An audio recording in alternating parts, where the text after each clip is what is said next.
Graças e paz, vamos começar a nossa leitura de hoje. Nós vamos ler hoje Gênesis do 3 ao 5. Capítulo 3. Mas a serpente, mais astuta que todos os animais selvagens que o Senhor Deus tinha feito, disse à mulher: É verdade que Deus disse, não comam do fruto de nenhuma árvore do jardim? A mulher respondeu à serpente: Do fruto das árvores do jardim podemos comer, mas do fruto da árvore que está no meio do jardim, Deus disse, vocês não devem comer dele, nem tocar nele, para que vocês não venham a morrer. Aqui eu fiz uma pequena anotação, né? Que a mulher, ela tenta acrescentar a sua própria interpretação no que Deus disse. Porque Deus não falou para não tocar nele, Deus disse para não comer. E aqui, nessa parte, né? A serpente tenta mudar aquilo que Deus falou, né? Ela fala, não comam de nenhum fruto da árvore. E não foi isso que Deus disse, como nós vimos ontem no capítulo anterior. Versículo 4. Então a serpente disse à mulher: É certo que vocês não morrerão, porque Deus sabe que no dia em que deles comerem, os olhos de vocês se abrirão, e como Deus vocês serão conhecedores do bem e do mal. Vendo a mulher que a árvore era boa para se comer, agradável aos olhos e árvore desejável para dar entendimento, tomou do seu fruto e comeu, e deu também ao seu marido, e ele comeu. Então eu fiz a anotação aqui, né? São esses três verbos aqui, né? Ela viu, ela desejou e ela tomou. Então, vendo, desejável e tomou. E ela também deu ao seu marido. Então os olhos de ambos se abriram, e percebendo que estavam nus, costuraram folhas, de figueira e fizeram cintas para si. Esse fruto aqui, que fala aqui no versículo 6, provavelmente era romão ou damasco, que era uma fruta da época, né? E naquele local. Provavelmente seria esse o fruto. E não a maçã, como a gente vê desenhado em várias ilustrações. Versículo 8. Ao ouvirem a voz do Senhor Deus que andava no jardim quando soprava o vento suave da tarde, tinha um período para o homem falar com Deus, né? Então, quando soprava esse vento, o homem tinha esse encontro com o Senhor. O homem e a mulher se esconderam da presença do Senhor Deus entre as árvores do jardim. E o Senhor Deus chamou o homem e lhe perguntou: Onde você está? Será que Deus não sabia onde ele estava? Deus sabia, porém ele queria se relacionar com o homem. Ele fez esse jardim justamente para ter esse momento de relacionamento com o homem.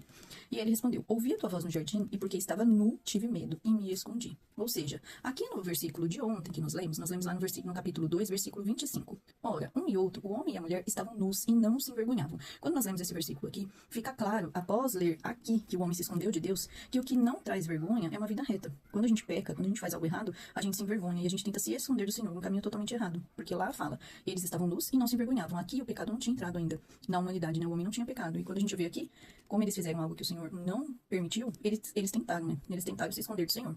E aí continua, versículo 11. Deus perguntou: Quem lhe disse que você estava nu? Você comeu da árvore da qual ordenei que não comesse? Será que Deus já não sabia que ele tinha comido? Deus sabia, porém ele queria ouvir do homem, né? Saber o que ele ia dizer nesse momento aqui. A desobediência nos cobre de vergonha. E foi isso que aconteceu com o homem, né? Então o homem disse: A mulher que me deste para estar comigo, ela me deu da árvore e eu comi. Ou seja, ele não assume a culpa dele. Ele põe a culpa na sua mulher. E ainda fala que a mulher que me deste, ou seja, ele está jogando a culpa também em Deus, né? Então o Senhor Deus disse à mulher: Que é isso que você fez? Essa é a primeira fala de Deus com a mulher. E olha o que ela responde.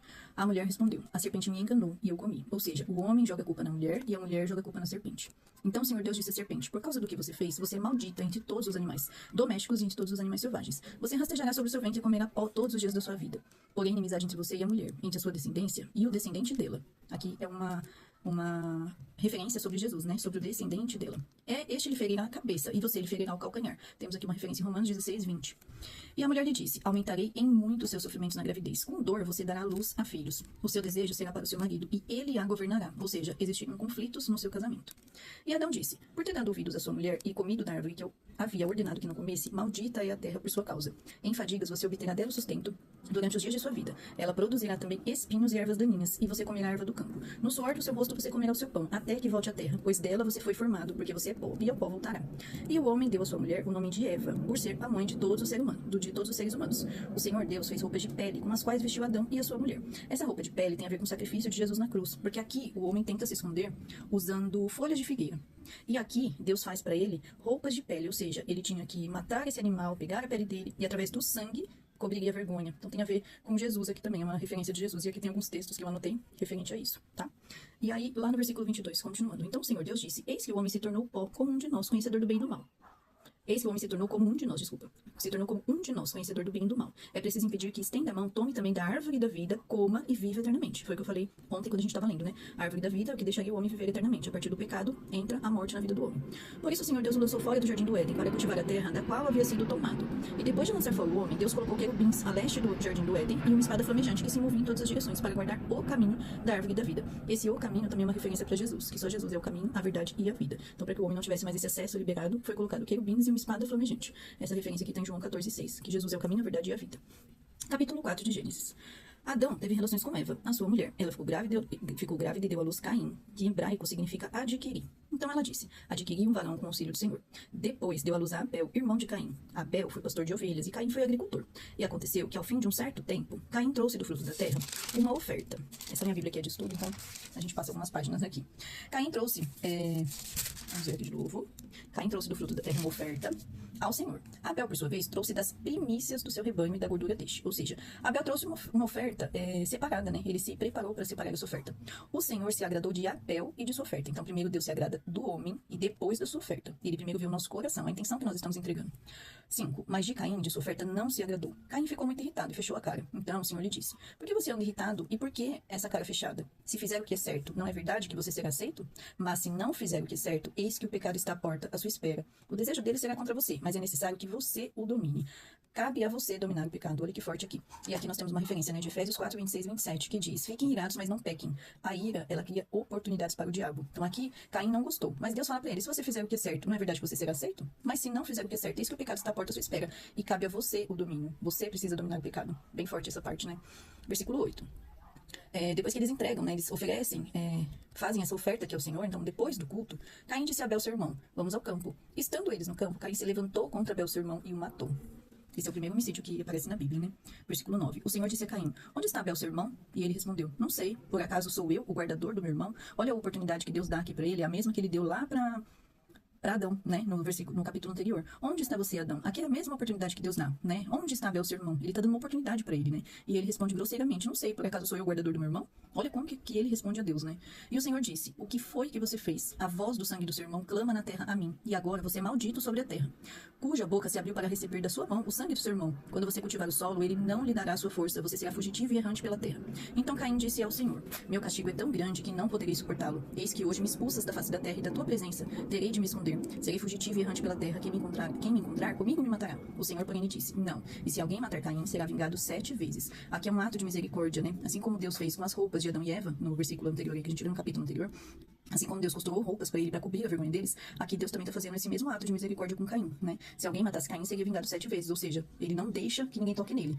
Continuando aqui, e o Senhor pôs um sinal em Caim. Então é um ato de misericórdia, né? Para que se alguém viesse encontrá-lo, não o matasse. E Caim se retirou da presença do Senhor e habitou na terra de Nod, a leste do Éden, que significa aqui, né? Nod significa andar pelo mundo. Aqui nós vamos ver os descendentes de Caim.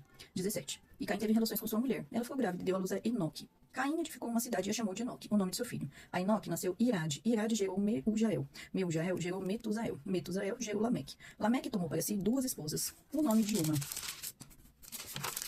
uma era Ada e o nome da outra era Zilá. Ada deu à luz Jabal, que foi o pai dos que habitam em tendas e possuem gado. O nome de seu irmão era Jubal, do qual foi pai de todos os que tocam harpa e flauta. Zilá, por sua vez, deu à luz a Tubal-Caim, artífice de todo instrumento cortante de bronze e de ferro. A irmã de Tubal-Caim foi Naamá. Aí aqui tem algumas anotações que eu sempre faço, né? Jabal era agricultor, Jubal era músico e Tubal-Caim era especialista em bronze e ferro. Naamá, geralmente, né? Aqui tá falando sobre o nome dela, né? Geralmente as filhas não faziam parte da genealogia dos hebreus, né? Não apareciam as mulheres, e aqui ela aparece, né? E Lameque disse às suas esposas, Ada e Zilá: ouçam o que eu digo, vocês, mulheres de Lameque, escutem o que passo a dizer. Matei um homem porque me feriu, e um jovem porque me machucou. Se Caim é vingado 7 vezes, Lameque será vingado 70 vezes 7. Aqui nós vamos ver a linhagem de outros filhos, né? 25. Adão tornou a ter relações com a sua mulher. E ela deu à luz um filho, a quem pôs o nome de Sete, dizendo: Deus me concedeu outro descendente em lugar de Abel, que Caim matou. A Sete nasceu-lhe também um filho, ao qual pôs o nome de Enos. Foi nesse tempo que se começou a invocar o nome do Senhor. Então olha que tremendo, né? Aqui nós vemos uma linhagem totalmente caída, né? Que são os filhos de Caim. E aqui nós já vemos, né, a linhagem de Sete, que vai se invocar novamente o nome do Senhor. Na minha Bíblia eu costumo fazer anotações como essa, nos vídeos anteriores aí eu tinha mostrado, né? Que facilita, porque quando a gente lê aqui os nomes corridos, né? Que foi filho, fica um pouco difícil da gente entender. Então aqui é a genealogia de Adão. Então olha só, Adão, né? Ele teve filhos e filhas, viveu 930 anos e morreu. Aí ele teve Caim, Abel e Sete. Ele teve esses 3 filhos. Deixa eu deixar mostrando tudo aqui para vocês conseguirem ver. Então, Caim gerou Enoque, que gerou Irade, que gerou Meujael, que gerou Metusael, que gerou Lameque, que foi esse que se casou com 2 esposas, Ada e Zilá. Aí aqui no texto aparece que Ada teve Jabal, Zilá teve Jubal e Tubal-Caim e Naamã. Então aqui tudo explicado de forma mais fácil pra gente entender. Teve Abel, que nasceu em Gênesis 4:2 e morre em Gênesis 4:8, então um tempo bem curto aí no texto. E aí nós temos a linhagem de Sete. Sete, Enos, Cainã, Maalalel, Jared, Enoque, que já é outro Enoque, né? Não é esse mesmo Enoque daqui. Enoque, Metusalém, Lameque e Noé. Que aí vem Sem, Cã e Jafé, tá? Então da linhagem de Sete e vamos ver aí depois Noé, mais pra frente, tá? Então eu faço essas anotações na minha Bíblia, deixo a folha solta assim, lendo aqui no cantinho, que eu acho que fica mais fácil da gente poder entender essas genealogias, que são extremamente importantes, porém, quando a gente lê assim o texto, acho que fica mais difícil da gente entender. Então fica aí uma dica pra você que quer fazer anotações na sua Bíblia. Capítulo 5, último capítulo de hoje. Este é o livro da genealogia de Adão. No dia em que Deus criou o ser humano, a semelhança de Deus o fez. Deus os criou homem e mulher, os abençoou e lhes deu o nome de ser humano no dia em que foram criados. Adão viveu 130 anos e gerou um filho à sua semelhança conforme a sua imagem e lhe deu o nome de Sete. Aqui vai falar sobre essa descendência aqui, de Sete, no capítulo 5. Adão viveu, versículo 4. Depois que gerou esse filho, Adão viveu 800 anos e teve filhos e filhas. Todos os dias da vida de Adão foram 930 anos e morreu. Sete viveu 105 anos e gerou Enos. Depois que gerou Enos, Sete viveu 807 anos e teve filhos e filhas. Todos os dias de Sete foram 912 anos e morreu. Enos viveu 90 anos e gerou Cainã. Isso tudo está explicado aqui de forma mais fácil. Eu vou colocando os anos aqui e quem gerou quem. Fica mais prático da gente conseguir entender essa parte. Aqui, versículo 12. Cainã viveu 70 anos e gerou Maalalel. Na verdade, eu peguei aqui 9. Enos viveu 90 anos e gerou Cainã. Depois que gerou Cainã, Enos viveu 815 anos e teve filhos e filhas. Todos os dias de Enos foram 905 anos e morreu. Cainã viveu 70 anos e gerou Maalalel. Depois que gerou Maalalel, Cainã viveu 840 anos e teve filhos e filhas. Todos os dias de Cainã foram 910 anos e morreu. Maalalel viveu 65 anos e gerou Jared. Depois que gerou Jared, Maalalel viveu 830 anos e teve filhos e filhas. Todos os dias de Maalalel foram 895 anos e morreu.